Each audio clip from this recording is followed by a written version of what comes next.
हरे कृष्ण। आप सब लोगों का स्वागत है भक्ति वैभव कोर्स में। हम लोग स्टडी कर रहे हैं श्रीमद् भागवत महापुराण। हम लोग तीसरे स्कंद के लास्ट टाइम 7वें अध्याय में रुक गए थे। श्लोक नंबर 3.7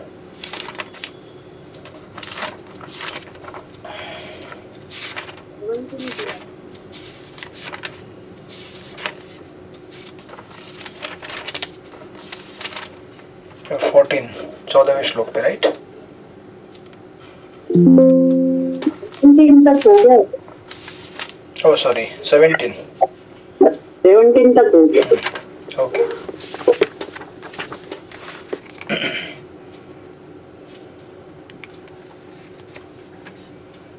ये अध्याय का टाइटल है विदुर द्वारा अन्य प्रश्न।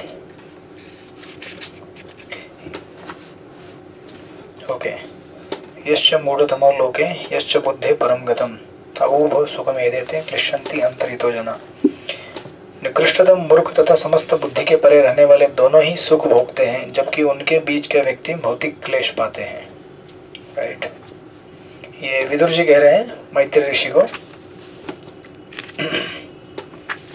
और इसके तत्पश्चात वो 18वें श्लोक में कहते हैं। पढ़िए श्लोक नंबर 18 शिष्ट गति पर पढ़िए। हरे कृष्ण। प्रभु जी धन्यवाद। पढ़ा अर्थाभावं विनिश्चित्य प्रतीतस्यापि नात्मनः तां चापि युष्मच्चरण सेवयाहं परानुदे। किंतु हे महोदय, मैं आपका कृतज्ञ हूँ, क्योंकि अब मैं समझ सकता हूँ कि ये भौतिक जगत सार रहित है।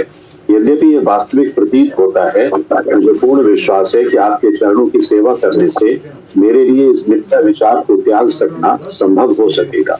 हरे कृष्ण। प्रभु जी धन्यवाद। हरे कृष्ण। तो पिछले श्लोक में उन्होंने इस भौतिक जगत में रहने वाले लोगों की अवस्था और जो आध्यात्मिक जगत में जाने का प्रयास करे लेकिन आध्यात्मिक जगत में पहुंच नहीं पाए अभी तक, उनका वर्णन किया है। फिर वो कहते हैं कि लेकिन मुझे विश्वास है कि आपके चरणों का आश्रय लेने की वजह से, राइट, युष्मत् चरण सेवया तमपि च युष्मत् चरण सेवया अहम पुराणुदे। इस भौतिक जगत के मिथ्या विचार को मैं त्याग सकता हूँ। प्रभुपाद लिखते हैं। तो विदुर जी कहते हैं कि आपके चरणों की सेवा करके, भगवान के भक्तों के चरणों की सेवा करके, खास करके ये हम साक्षात्कार प्राप्त कर सकते हैं कि ये भौतिक जगत नश्वर है या फिर टेम्पररी है। राइट। थोड़ा स्लो, थोड़ा। तो प्रभुपाद यहाँ परपट में लिखते हैं बद्ध जीव के कष्ट सतही होते हैं। सतही यानी कि एक्चुअली पेरिफेरल मतलब they are not actually core. English में उसको पेरिफेरल कहते हैं। उनका कोई वास्तविक महत्व नहीं होता। जिस तरह स्वप्न में सिर को काटने का कोई महत्व नहीं होता। राइट। तो अभी ये सिद्धांत समझने के लिए बहुत आसान है, आई मीन टू से पढ़ने के लिए, राइट। लेकिन ये सिद्धांत जब हमारे जीवन में आता है सामने एक प्रत्यक्ष प्रॉब्लम बनकर, तो उसका झेलना बहुत बड़ा कठिन होता है। राइट। तो हमने ये कई बार पढ़ा भी होगा भागवत में पहले या फिर इसके पूर्व भी। परंतु जब वस्तुस्थिति हमारे सामने आएगी तो उसका सामना करना और उसको हैंडल करना अपने आप में बहुत बड़ा चैलेंज है। इसलिए प्रभुपाद यहाँ पे लिखते हैं, यद्यपि यह कथन सिद्धांत रूप में अति सत्य है, फिर भी सामान्य व्यक्ति या आध्यात्मिक पथ के नवजिज्ञासु के लिए इसकी अनुभूति कर पाना अतीव कठिन है। Right. It is extremely difficult even though it is a fact. अब देखिए ना, ये सिद्धांत समझने के लिए कितना आसान है कि कोई भी व्यक्ति उसका अगर सिर स्वप्न में काटा हुआ देखता है तो उसको मालूम है कि ये सपना है करके, परंतु ये सपना है करके समझना एक सामान्य व्यक्ति के लिए बहुत कठिन है। और खास करके यहाँ पे शब्द दिया गया है नवजिज्ञासु। नवजिज्ञासु यानी कि नियोफाइट्स। नियोफाइट यानी कि जिसको भक्ति में ऐसा नहीं कि 10 साल हो गया 20 साल हो गया तो मैं अभी नियोफाइट नहीं हूँ, नहीं।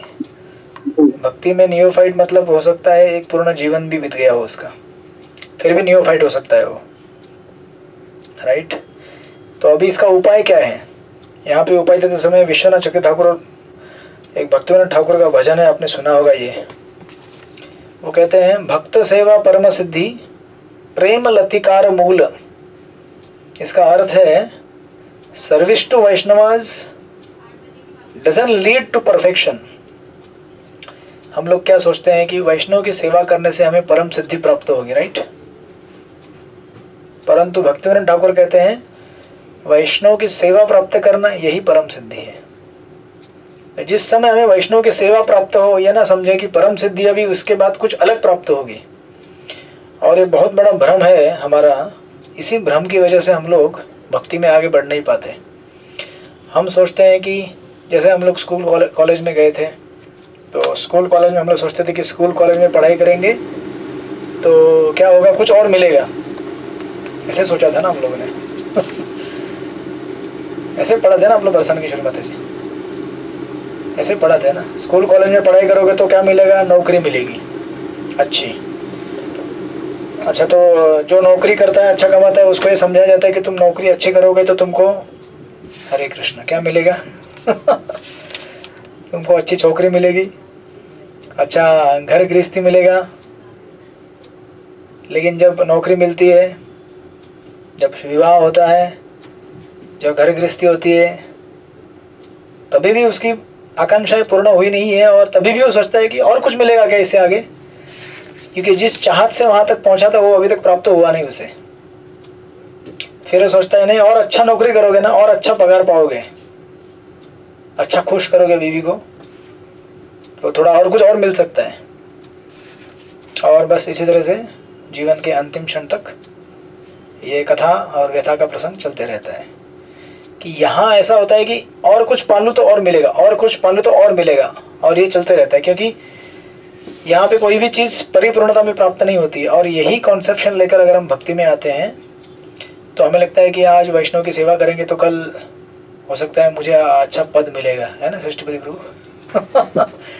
इस्कॉन में आए हो, थोड़ा अच्छी तरह सेवा कर रहे, हाँ क्यों, क्या बोला वो एचओडी ने बोला है मेरे, तो इससे क्या होगा, अरे कल भी तो एचओडी बनेगा ना, धीरे धीरे टेम्पल प्रेसिडेंट बनेगा, तू प्रचारक बनेगा, तो तेरे को ये एरिया मिलेगा, इतने काउंसलिंग मिलेंगे, ये फलाना फलाना, एंड लाइक दैट। तो इस तरह से इस भ्रम की वजह से ये कारण है कि हम लोग हमेशा नियोफाइट बने रहते हैं कई वर्षों के बाद भी। जबकि हमारे आचार्य कह रहे हैं कि वैष्णव की सेवा प्राप्त करना यही जीवन का परिपूर्णता है। कहने का अर्थ ये है, भक्ति में आने के बाद हमें वैष्णव की सेवा मिल गई, यही वैष्णव का जीवन होना चाहिए। उसके आगे और कुछ नहीं मिलना चाहिए हमको, उसके आगे कुछ है भी नहीं, यही सिद्धि है। इसलिए कहा गया है भक्त सेवा परम सिद्धि।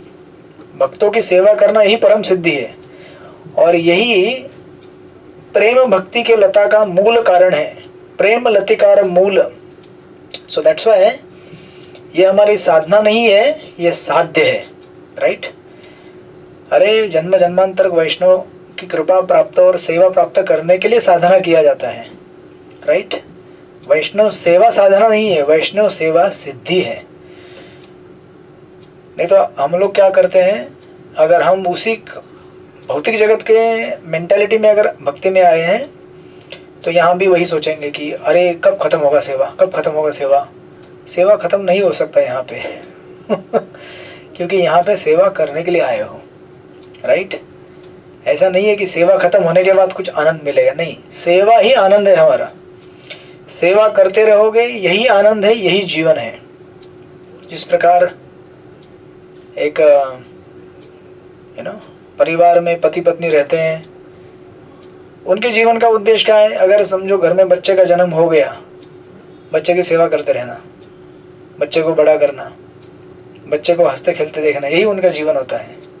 और उनको जीवन में और कुछ नहीं चाहिए, राइट।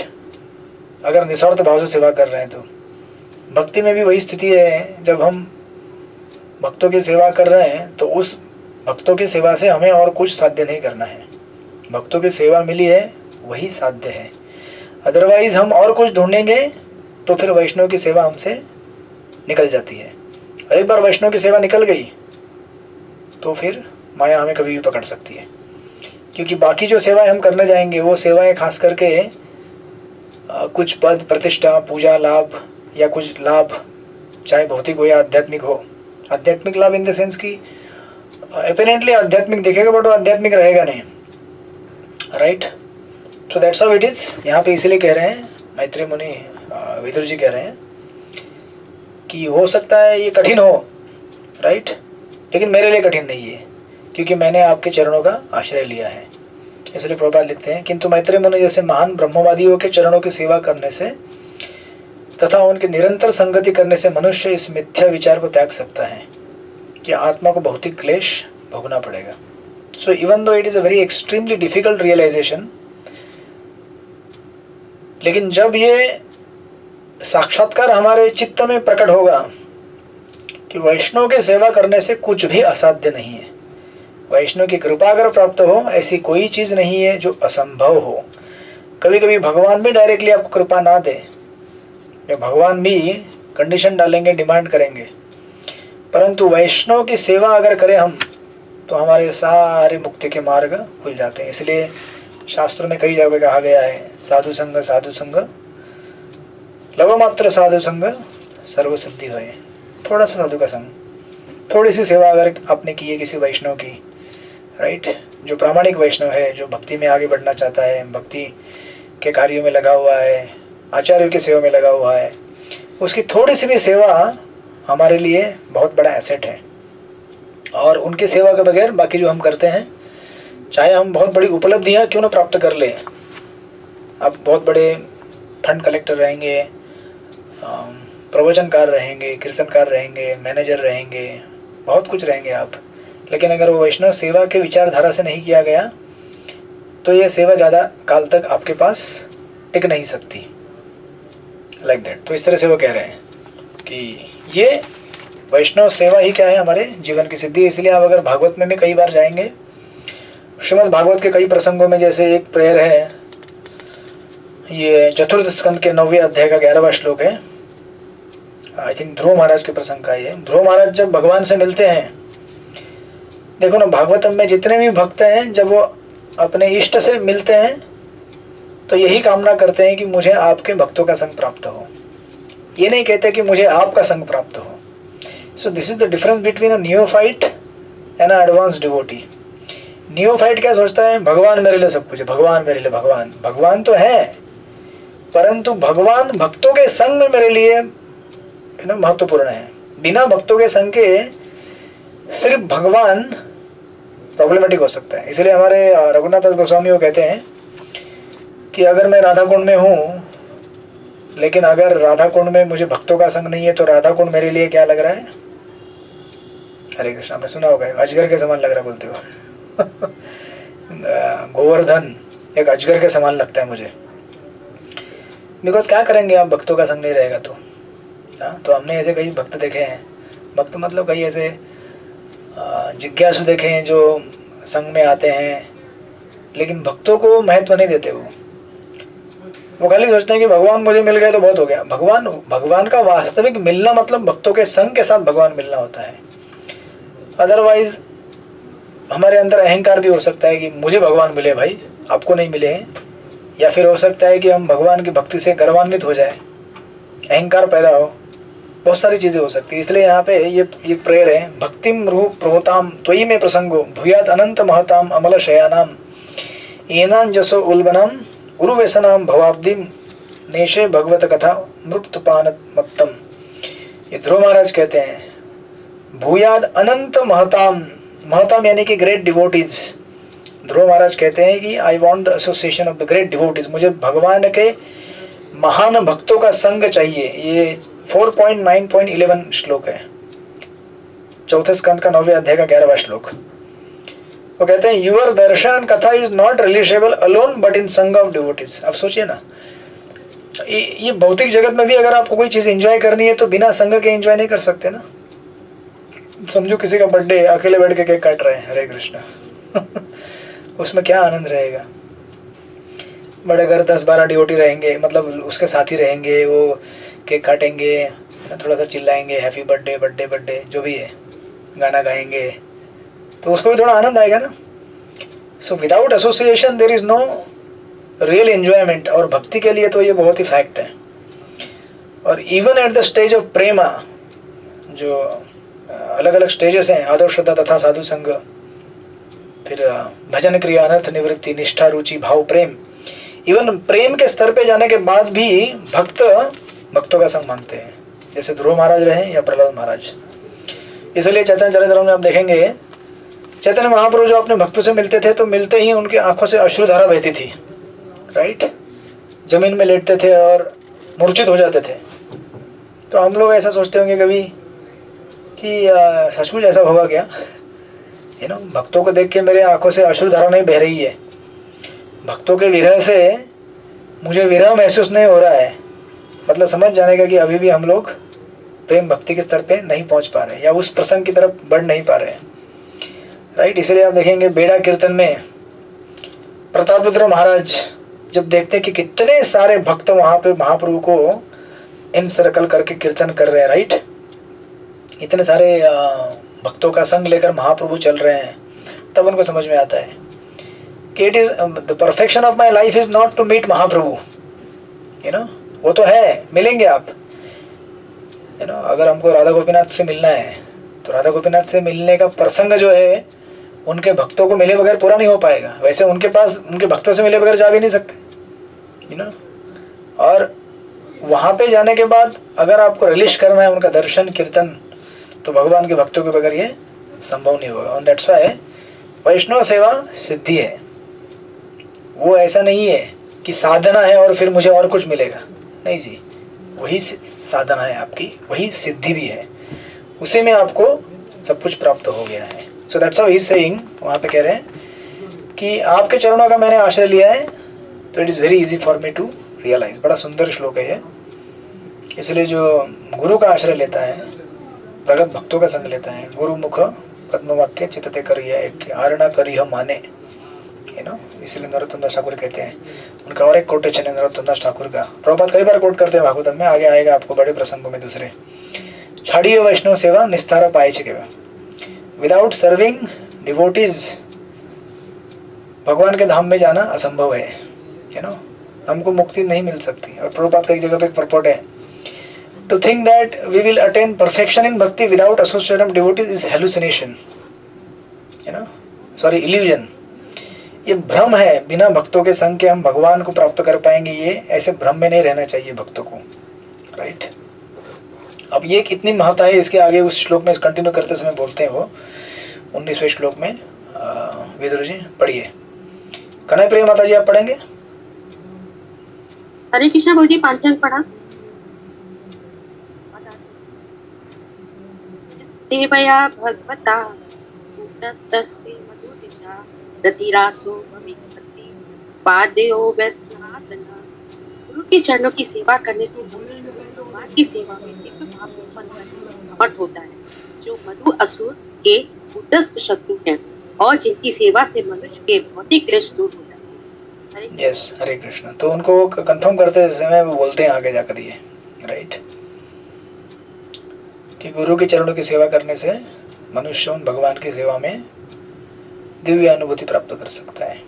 प्रभुपाद लिखते हैं, मैत्रेय मुनि जैसे प्रामाणिक गुरु की संगति भगवान की प्रत्यक्ष सेवा के लिए दिव्य आसक्ति प्राप्त करने में सहायक हो सकती है। भगवान मधु असुर के शत्रु हैं, अर्थात दूसरे शब्दों में अपने शुद्ध भक्तों के कष्टों के शत्रु हैं, राइट, लाइक दैट, इस तरह से आप पढ़ लीजिएगा आगे। अंदर आगे कहते हैं वो 20वें श्लोक में, कितना दुर्लभ है भक्तों का संग, पढ़िए। श्रृंगारवती माता जी श्लोक नंबर 20 पढ़िए। हरे कृष्णा प्रभु जी, दंडवत प्रणाम। दुरापाहि अल्पतप्स सेवा वैकुंठ वर्तमसु यत्र उपगीयते नित्यं देवदेवो जनार्दन। जिन लोगों की तपस्या अत्यल्प है वे उन शुद्ध भक्तों की सेवा नहीं कर पाते हैं जो भगवत धाम अर्थात वैकुंठ के मार्ग पर अग्रसर हो रहे होते हैं। शुद्ध भक्त 100% उन परम प्रभु की महिमा के गायन में लगे रहते हैं जो देवताओं के स्वामी तथा समस्त जीवों के नियंता हैं। हरे कृष्ण प्रभु जी। हरे कृष्ण। तो यहाँ पे कहते हैं कि ऐसे भक्तों की संगति हमें बिना अनुकूल तपस्या के प्राप्त नहीं हो सकती। प्रभुपाद इस परपोट के लास्ट के 4 लाइन में लिख रहे हैं, अनुकूल तपस्या की निधि न होने पर भी यदि कोई व्यक्ति उन महात्माओं की शरण में जाता है जो भगवान की महिमाओं के श्रवण और कीर्तन में लगे रहते हैं, तो वह भगवत धाम वापस जाने के पद पर अवश्य प्रगति कर सकते हैं। राइट। सो ये जो यहाँ पे एक्चुअली बलराम शक्ति प्रभु उनका लेक्चर में कह रहे थे, वो तपस्या मतलब यहाँ पर वो तपस्या नहीं है जो हम तपस्या सोच रहे हैं। जनरली हम लोग क्या समझते हैं कि चातुर्मास में हम लोग ये तपस्या करेंगे, कम खाएंगे, बात ज़्यादा करेंगे नहीं। हरे कृष्णा। तो इतने से तपस्या नहीं होती है। या कुछ लोग सोचते हैं कि मैं नींद कम लूँगा और फिर चैंटिंग करते करते लुढ़क जाऊँगा या रास्ते में चलते चलते गिर जाऊँगा। ऐसी तपस्याओं के बारे में बात नहीं कही गई है। ये शारीरिक तपस्या नहीं है, ये तो है तपस्या, हमें करनी चाहिए वैष्णव को डेफिनेटली। वैष्णव तो तपस्या ही करते रहते हैं पूर्ण जीवन काल, परंतु ये आध्यात्मिक तपस्याओं के बारे में कहा गया है। अदरवाइज नहीं तो तपस्या तो रावण ने भी की थी, हिरण्यकश्यप ने की थी। संसार में ऐसे बड़े बड़े अभी अष्टांग योगी कितनी तपस्या करते हैं भाई, वन में जाते हैं, घनघोर तपस्या करते हैं। उन तपस्याओं का वर्णन नहीं किया गया। इवन विश्वामित्र मुनि के प्रसंग में भी विश्वामित्र मुनि ने इतनी घनघोर तपस्याएं की थी, लेकिन तभी भी उन्हें सिद्धि प्राप्त हुई नहीं अपनी सेवा में, जब तक वो वशिष्ठ मुनि के साथ उन्होंने अपना मैत्री पुनर्स्थापित नहीं किया।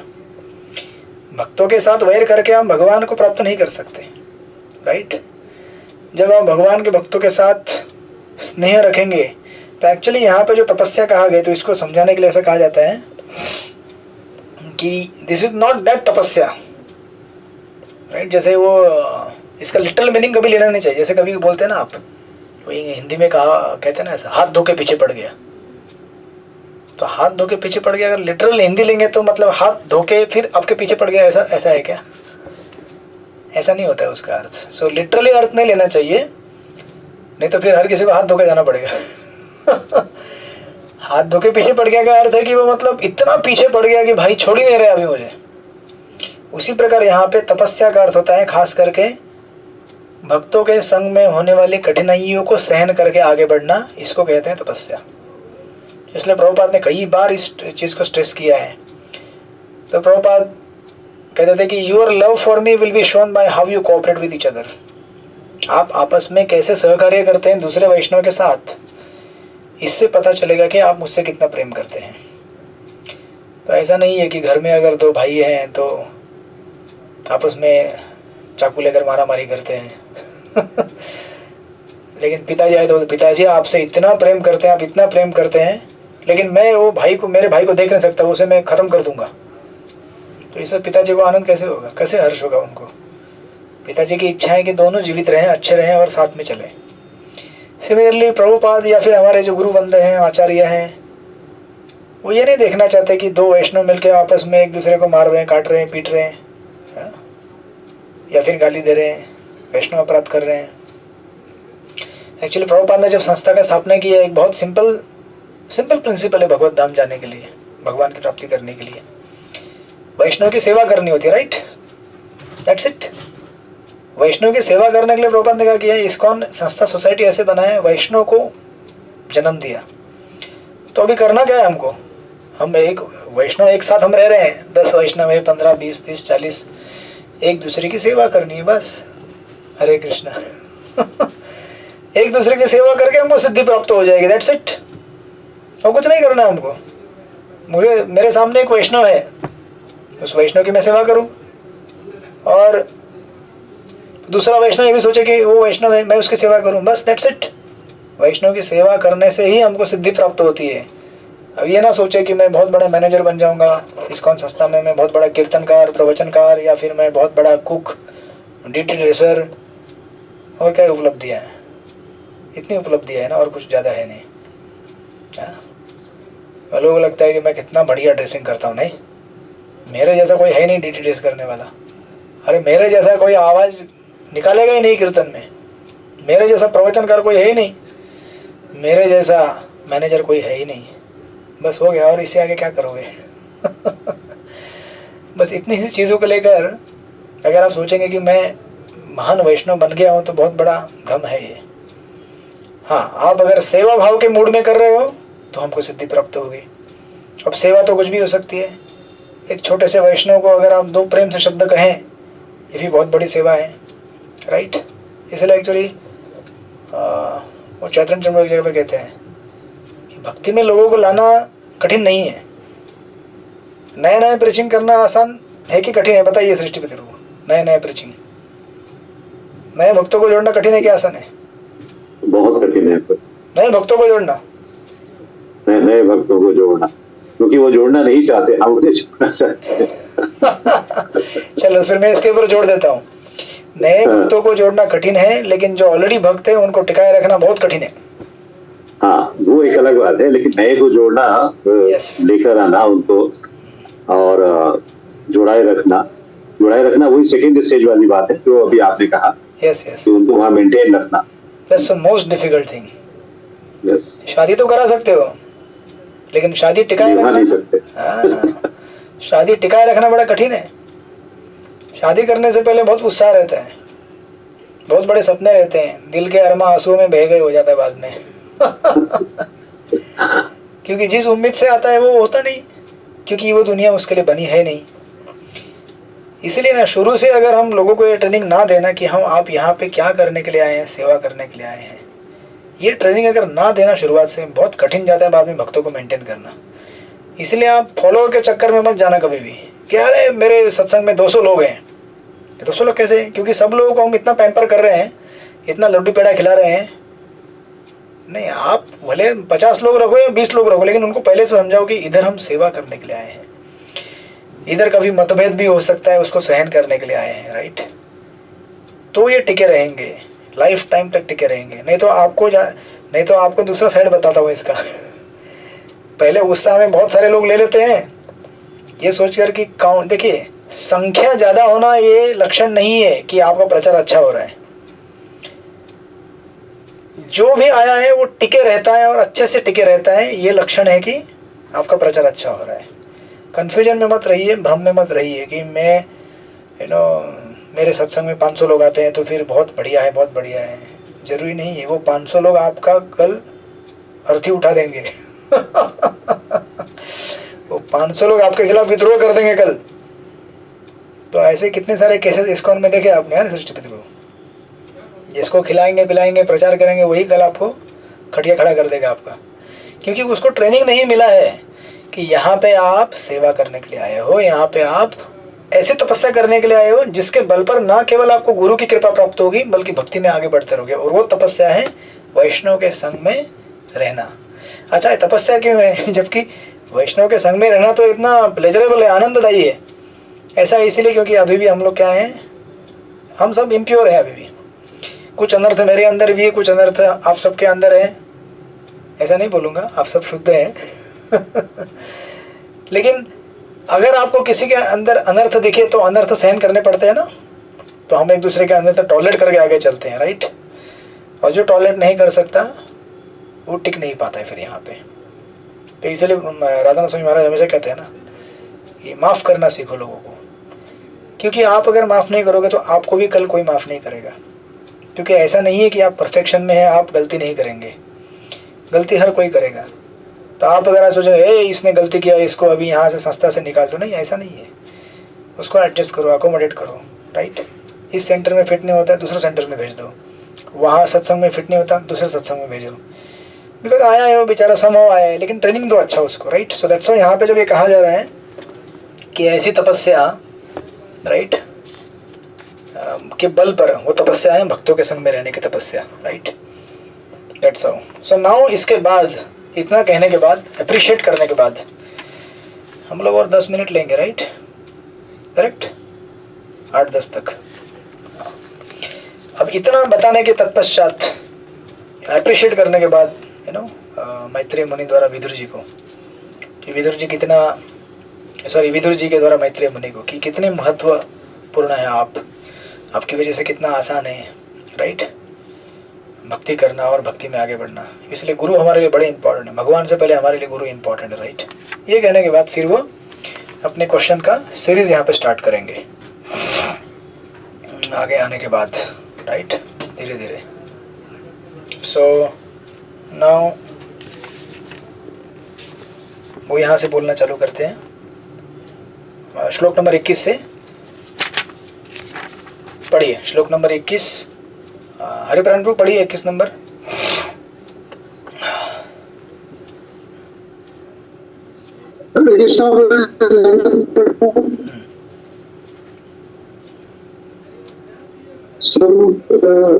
इष्टाग्रे मदादि सेविकारिणी अनुक्रमात् राजम उदयदत्ते तमें अनुप्रवासित रूप संपूर्ण भौतिक शक्ति अर्थात मैं तत्व की सृष्टि करने के बाद तथा इंद्रियों और इंद्रिय विषयों समेत विराट रूप को प्रकट कर लेने पर परमेश्वर उसके भीतर प्रविष्ट हो गए।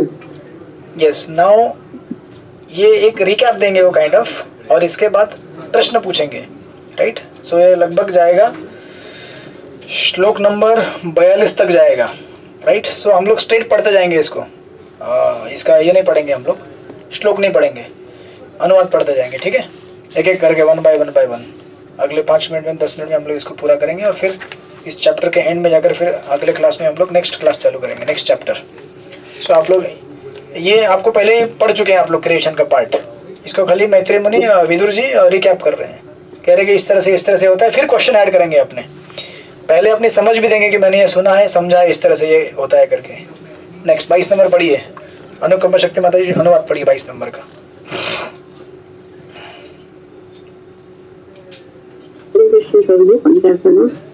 कारणाणव में शयन करता पुरुष अवतार भौतिक सृष्टियों में आदि पुरुष कहलाता है और उनके विराट रूप में जिसमें सारे लोग तथा उनके निवासी रहते हैं कई कई हजार हाथ पांव होते हैं। यस, तो प्रभुपाद लिखते हैं प्रथम पुरुष कारणोदकशाही विष्णु है, द्वितीय गर्भोदकशाही, तृतीय शिरोदकशाही, जिनमें विराट रूप की कल्पना की जाती है, right, like that. Next 23 number पढ़िए, चित्रलेखा सखी माता जी 23 नंबर पढ़िए। कृष्णा दंडवत प्रणाम प्रभूजी। हे ब्राह्मण श्रेष्ठ, तुम्ही मला सांगितले की विराट रूप आणि त्यांचे इंद्रिय विषय आणि 10 प्रकारचे प्राणवायू 3 प्रकारच्या जीवन शक्तीसह अस्तित्वात असतात। आता तुमची इच्छा असेल तर कृपया मला विशिष्ट विभागांच्या विविध शक्ती वर्णन करून सांगा। हरे कृष्णा दंडवत प्रणाम। ये भी हमने देखा था क्रिएशन के पार्ट में। नेक्स्ट 24 नंबर पढ़िए बरसाने किशोरी माता जी। श्री कृष्णा दंडवत प्रणाम। हे प्रभू, मला वाटते की पुत्र प्रपौत्र कुटुंबीय यांच्या रूपात प्रकट होणारे सामर्थ्य संपूर्ण विश्वातील निरनिराळ्या विविधता आणि योनींमध्ये पसरलेले आहे। यस, इस तरह से सृष्टि में जीव फैले हुए हैं। नेक्स्ट 25 नंबर रमेश मोदी प्रभु पढ़िए 25 नंबर का अनुवाद। हरे कृष्ण दंडवत प्रणाम। ये विद्वान ब्राह्मण कृपा करके बताए कि किस तरह समस्त देवताओं के मुखिया प्रजापति अतः ब्रह्मा ने विभिन्न वियोगों के अध्यक्ष विभिन्न मनुओं को स्थापित करने का निश्चय किया। कृपा करके मनुओं को भी वर्णन करे तथा उन मनुओं की संतानों का भी वर्णन करे। हरे कृष्ण दंडवत। हरे कृष्णा। तो ये सीड वर्स है, यहीं से प्रारंभ होगा स्वयंभू मनु शतरूपा अकुति प्रसूति देवोति उत्तमपाद और प्रियवती, पूरा हिस्ट्री वहां से स्टार्ट होगा ये तृतीय स्कंद में, जब देवोती माता और कपिल देव के वर्णन से आगे बढ़ेगा वो, राइट। तो पूछ रहे हैं कि बताइए मनु, उनके पुत्र और आगे। 26 नंबर पढ़िए अनुवाद, कौन पढ़ेगा? श्रृंगारती माता जी पढ़िए अनुवाद 26 नंबर। हरे कृष्णा प्रभु जी। हे मित्रा के पुत्र, कृपा करके इस बात का वर्णन करें कि किस तरह पृथ्वी के ऊपर के तथा उसके नीचे के लोग स्थित हैं और उनकी तथा पृथ्वी लोकों की प्रमाप का भी उल्लेख करें। Hare Krishna Prabhu ji. This is how structure of the universe will be described. Prabhupada लिखते हैं यस्मिन् विज्ञाते सर्वमेव विज्ञातम् भवन्ति। यह वैदिक स्त्रोत जोर देकर यह बात घोषित करता है कि भगवान का भक्त भगवान से संबंधित समस्त भौतिक तथा आध्यात्मिक वस्तुओं को जानता है। भक्तगण केवल भावुक ही नहीं होते जैसा कि कुछ अल्पज्ञानियों की भ्रांत धारणा है, राइट। देन नेक्स्ट 27 नंबर पढ़िए सृष्टिपति प्रभु 27 नंबर अनुवाद। हरे कृष्ण प्रभु जी दंडवत प्रणाम। कृपया जीवों का विभिन्न विभागों के अंतर्गत यथा मानवेतर, मानव भ्रूण से उत्पन्न, असीन से उत्पन्न द्विजन्मा पक्षी तथा पौधों एवं शाखों का भी वर्णन करें। कृपया उनकी पीढ़ियों तथा उप विभाजनों का भी वर्णन करें। हरे कृष्ण। yes. इस तरह से आपको पूर्ण बायोलॉजी, बॉटनी, जूलॉजी सब पढ़ने को मिलेगा अभी यहाँ पे।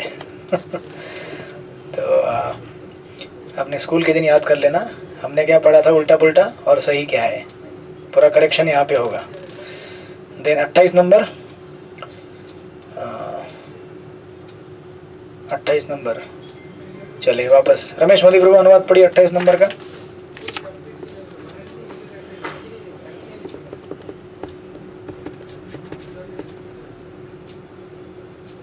हरे कृष्ण भगवान। कृपया प्रकृति के गुण अवतारों ब्रह्मा, विष्णु तथा महेश्वर का भी वर्णन करें। कृपया पूर्ण पुरुषोत्तम भगवान के अवतार तथा उनके उदार कार्यकलापों का भी वर्णन करें। हरे कृष्ण प्रभु। यस, ये तो पूरे भागवतम में आएगा उनके कार्यकलाप, मत्स्य कूर्म, वराह, सारे अवतारों का वर्णन। देन 29 नंबर कन्हैया प्रिया माता जी पढ़िए 29 का अनुवाद। ऋषि कृपा मानव समाज के वर्णों तथा आचरणों का वर्णन, उनके लक्षणों, स्वभाव तथा मानसिक संतुलन एवं इंद्रिय नियंत्रण के स्वरूपों के रूप में करें तथा महर्षियों के ग्रंथ तथा वेदों में कोटि विभाजनों का भी वर्णन करें। यस, तो वर्णाश्रम सिस्टम, इसका डिस्क्रिप्शन विस्तार से आपको 7वें स्कंद में आएगा और यहाँ भी आएगा, जगह जगह बीच बीच में आता है, और इलाबोरेशन 7th कैंटो में आता है एक जगह पे। राइट, प्रहलाद महाराज के लीला के होने के तत्पश्चात। देन आगे 30वें श्लोक में पढ़िए सृष्टिपति 30वां अनुवाद। हरे कृष्ण प्रभु जी, दंडवत प्रणाम। कृपया विभिन्न यज्ञों के विस्तारों तथा योग शक्तियों के मार्गों, ज्ञान के वैश्लेषिक अध्ययन, सांख्य तथा भक्ति में सेवा का उनके विधि विधानों सहित वर्णन करें। हरे कृष्ण प्रभु जी, दंडवत। प्रभुपाद यहाँ पे प्रकरण में लिखते हैं 3री लाइन में, तंत्रम का अर्थ भक्ति का विज्ञान है जिसका संग्रह श्रील नारद मुनि ने अपने कौन सा पुस्तक है उनका, नारद भक्ति सूत्र, राइट, उसमें दिया है। और बाकी भी यहाँ पे कपिल देव देंगे आपको, देवहूति और कपिल मुनि के डिस्कशन में आएगा विस्तार से। प्रभुपाद इस परपोर्ट के लास्ट के 2 लाइन में लिखते हैं, जो ज्ञान सांख्य दर्शन पर आधारित नहीं है वह मानसिक चिंतन है और उससे कोई वास्तविक लाभ नहीं हो सकता। देन 31वां श्लोक पढ़िए, चित्रलेखा सखी माता जी अनुवाद पढ़िए। हरे कृष्ण दंडवत प्रणाम। ट्रांसलेशन पढ़ना है कि श्लोक? ट्रांसलेशन पढ़िए माता जी। कृपया हेही विशद करा, श्रद्धाहीन नास्तिकांचे अपूर्णत्व आणि अंतर्विरोध, संकरजननाची स्थिती आणि जीवांची त्यांच्या विशिष्ट प्राकृतिक गुणांनुसार आणि कर्मानुसार होणारी विविध योनीतील गती। हरे कृष्ण दंडवत। हरे कृष्ण। 32 नंबर पढ़िए बरसाना किशोरी माता जी। हरे कृष्ण। तसेच धर्म, अर्थ, काम आणि मोक्ष यांची परस्पर विसंगत नसलेली कारणे, शास्त्रांमध्ये उल्लेखिलेली उदरनिर्वाहाची विभिन्न साधने आणि दंड व्यवस्थेच्या विभिन्न प्रक्रिया यांचेही विवेचन करावे। हरे कृष्ण। यस, तो आपको क्या दिख रहा है अभी, ये जितने भी प्रश्न पूछे जा रहे हैं these are exactly same question जो परीक्षित महाराज ने 2य स्कंद में पूछे हैं। समझे कि नहीं आप, भागवतम को किस तरह से रिले किया जा रहा है। सुखदेव गोस्वामी परीक्षित महाराज को भागवतम जब बता रहे हैं तो परीक्षित महाराज ने ऑलरेडी प्रश्न पूछे थे। वो कहते हैं कि अरे प्रभु, आपके जैसे ही प्रश्न पहले एक बार विदुर जी ने पूछे थे मैत्री ऋषि से, तो उसका विवरण देकर मैं आपको उत्तर देता हूँ। That's how this question are. तो आप बोलेंगे क्या रिपीट हो रहा है वापस? नहीं, रिपीट मतलब आपको वापस बताया जा रहा है कि ये पूर्व काल में ये प्रश्न पूछे गए थे, उन्हीं का उत्तर मैं दे रहा हूँ अभी रेफरेंस लेकर। 33 नंबर में पढ़िए, श्रृंगारती माता जी पढ़िए 33 नंबर का अनुवाद। हरे कृष्ण प्रभु जी, दंडवत। कृपा करके पूर्वजों के श्राद्ध के विधि विधानों, पितृलोक की सृष्टि, ग्रहों, नक्षत्रों तथा तारकों के काल विधान तथा उनकी अपनी अपनी स्थितियों के विषय में भी बतलाएं। Hare Krishna Prabhu ji. Yes, now this is again creation, universe का स्ट्रक्चर, कौन से किसका डिस्टेंस कहाँ पे है, कैसे कैसे ये सब आएगा यहाँ पर, calculation of time and all that. 34 number अभी मैं पढ़ता हूँ। थक गए आप लोग। कृपया दान तथा तपस्या का एवं जलाशय खुदवाने के सकाम फलों का भी वर्णन करें। कृपया घर से दूर रहने वालों की स्थिति का तथा आपदग्रस्त मनुष्य के कर्तव्य का भी वर्णन करें। बड़े बड़े सुंदर प्रश्न है नहीं? घर से दूर रहने वाले की स्थिति क्या होती है? सो ये आपको उधर मिलेगा, पुरंजन के आख्यान में मिलेगा ये सब प्रश्नों के उत्तर, पुरंजन की एलोगेरी के उसमें। प्रभुपाद लिखते जनता के उपयोग हेतु जलाशय खुदवाना महत्दान कार्य है, राइट। तो पहले के जमाने में लोग पायस एक्टिविटीज ऐसे करते थे। आज के ज़माने में कोई पैव खोलता होगा, कहीं आप गोवर्धन या परिक्रमा करते हैं, मार्ग में लगा देते हैं लोग, पैव लगाते हैं, या फिर रास्ते में कोई पानी का टैंकर लगा देते हैं। बेसिकली कुछ ना कुछ सेवा कार्य देना, राइट। और 50 वर्ष की आयु के बाद गृहस्थ जीवन से वैराग्य लेना भद्र मनुष्य द्वारा संपन्न महान तपस्या का कार्य है, राइट। एंड देन आगे कहते हैं वो 35 में, हे निष्पाप पुरुष, चूंकि समस्त जीवों के नियंता भगवान समस्त धर्मों के तथा धार्मिक कर्म करने वालों समस्त लोगों के पिता है, अतः कृपा करके इसका वर्णन कीजिए कि उन्हें किस प्रकार से पूरी तरह से संतुष्ट किया जा सकता है। So like that. तो इस तरह से हम इसको कल कंटिन्यू करेंगे, यहाँ से आगे 35 से। ये खाली पढ़ना है ट्रांसलेशन, देन विल कंटिन्यू 8वां अध्याय हम प्रारंभ करेंगे वहाँ से। हरे कृष्ण। श्रील प्रभुपाद की जय। श्रीमद् भागवत महापुराण की जय। वांछा कल्पतरुभ्यश्च कृपा सिन्धुभ्यैव च पतितानां अनंत कोटि वैष्णव वृंद की जय। हरे कृष्ण। हरे कृष्ण प्रभु जी, धन्यवाद। हरे कृष्ण, धन्यवाद प्रणाम। धन्यवाद प्रणाम। हरे कृष्ण। हरे कृष्ण, धन्यवाद प्रणाम। हरे कृष्ण।